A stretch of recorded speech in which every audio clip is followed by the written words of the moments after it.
Mari dimulai. Bismillahirrahmanirrahim. Ada pertanyaan dari brosur? Saya punya 3 anak. Yang istri saya yang kedua itu tadinya Katolik semua sekeluarga. Ya. Ini dalam hubungannya saya dengan keluarga, jelas saat ini mungkin entah karena ngaji saya di MTA, entah karena apa. Yang jelas saya merasa kecewa. Selagi dulu saya itu masih selalu maksiat, itu tidak dileke. Tapi ketika ngaji itu malah dijauhi gitu Pak Ustaz. Ya. Apakah saya masih perlu menyambung silaturahmi dengan saudara saya? Apa saya memang tetap jalan dengan pendirian saya Pak Ustaz? Saudaramu muslim enggak? Ya. Saudaranya muslim enggak? Muslim, tapi ya bid'ahnya banyak. Ya, tapi sholat ya. Sholat juga Pak. Ya. Demikian Pak Ustaz, terima kasih. Ya. Jadi sekalipun mereka memutus silaturahim, kata Nabi, silman qata'aka wa atiman haramaka wa'fu aman dalamak. Sambunglah orang yang memutus persaudaraan dengan kamu. Berikanlah orang yang mengharamkan memberi sesuatu kepadamu. Maafkanlah orang yang mendolimi kamu. Itu ajaran Islam seperti itu indahnya. Saudaramu ketika kamu berbuat maksiat, tidak pernah diingatkan. Bareng lewat jalan yang lurus malah diingatkan, dijauhi. Itu kan keliru jalan semacam itu ya. Maka kalau saudara dikucilkan dari keluarga, dari saudara, dari tetangga karena berjalan di atas jalan yang lurus, berbahagialah saudara ya. Berbahagia. Maka mudah-mudahan bisa bertahan. Nah, untuk saudaramu bagaimana? Kasihan pada mereka. Ketika saya maksiat ora tau dileke, bareng lurus malah dia doi gitu. Nah, ketika ada musibah tidak ada yang dekat, memang al-muslimu akhul muslim. Ya, saudara dibekot oleh tetangganya, dibekot saudaranya, sama-sama ngaji, darahnya lebih banyak. Lebih banyak. Orang ngaji itu saudaranya lebih banyak. Bukan karena ngajinya, merasa terpanggil dari pelajaran yang diterima, merasa berkewajiban menolong satu dengan yang lain itu. Bisa berkewajiban. Maka saudara enggak usah sakit hati, enggak usah kecewa. Adapun saudara-saudaramu begitu karena tidak mengerti. Dan tidak mengerti itu obatnya diberi pengertian. Diajak ngaji. Perkara belum malah enggak suka, didoakan saja. Yang penting jangan sampai saya yang sudah berada di jalan yang lurus terseret kembali ke jalan yang sesat. Tapi jalan lurus sekarang pertahankan. Bagaimana saya bisa ku anfusakum wa ahlikum naro wa andir ashiratakal aqrabin. Bagaimana saya menjaga diri saya, menjaga keluarga saya jangan tersentuh api neraka, dan kami beri peringatan kepada kerabat-kerabat dekat saya. Perkara diperingatkan mau ya syukur, tidak mau kewajiban kita sudah selesai. Alhamdulillah saudara mempunyai istri yang dulunya Katolik bisa jadi Muslim, itu kan bagus ya dah? Jadi Muslim malah jauh dengan tuntunan.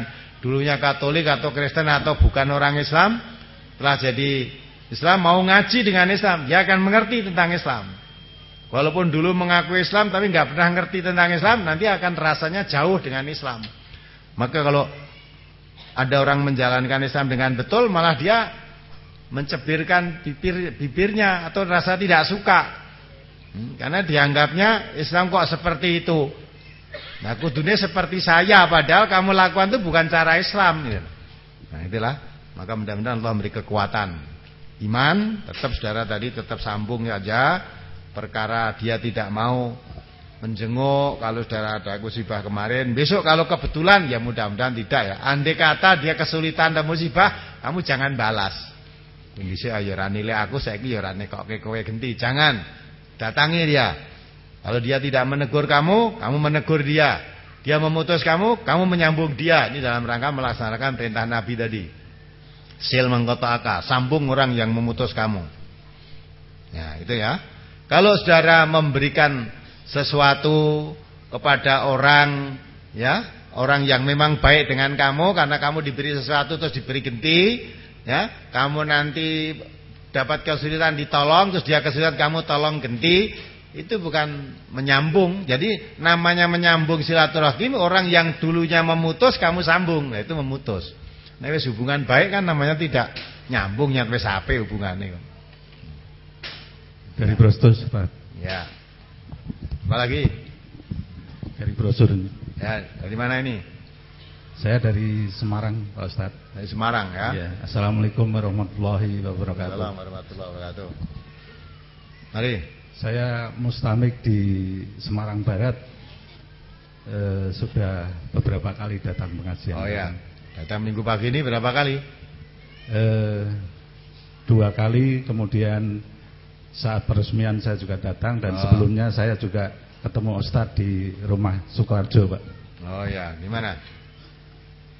Ini di halaman 8, hadis paling bawah. Dari Abu Hurairah ia berkata, Rasulullah Shallallahu Alaihi Wasallam bersabda, ketika Allah menciptakan makhluk, Dia menulis dalam kitabnya ketentuan untuk dirinya yang diletakkan di sisinya. Sesungguhnya rahmatku mengalahkan kemurkaanku. Tadi sudah ditanyakan tentang hadis ini, tapi saya ingin penekanan kata-kata Dia menulis dalam kitabnya. Pengertian kami di dunia ini kalau menulis mungkin di suatu buku atau di sarana yang lain. Nah ini Allah itu menulis di mana, mohon diterangkan penjelasannya agar kami bisa jelas.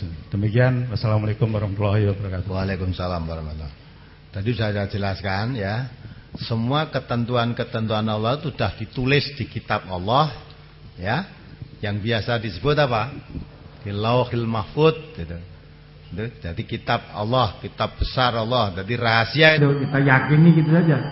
Itu artinya menunjukkan bahwa semua apa yang terjadi, ya, Allah menciptakan makhluk tadi, apa yang terjadi pada makhluknya itu semua sudah tercatat di kitab Allah. Maka diletakkan di sisiku, maksudnya di sisi Allah.